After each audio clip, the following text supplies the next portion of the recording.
আমাদের দাবি হচ্ছে ওখানে বসে আসেন।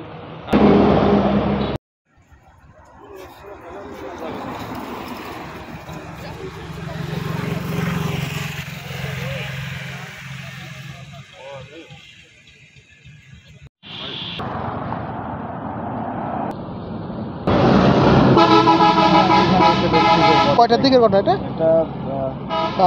জানতে পারছো কয়টার দিকে? জানতে পারছি 9টার দিকে। 9টার দিকে।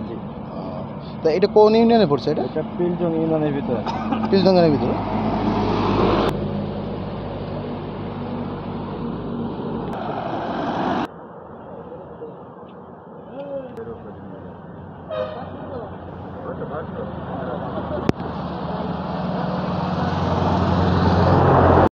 শুধু ফ্রেশই উন্নত মানের সয়াবিন বীজ ইম্পোর্ট করে নিজেদের ফ্যাক্টরিতে উৎপাদন করে বলে তেল থাকে ফ্রেশ, যা আপনার ব্যাড কোলেস্ট্রল কমায়।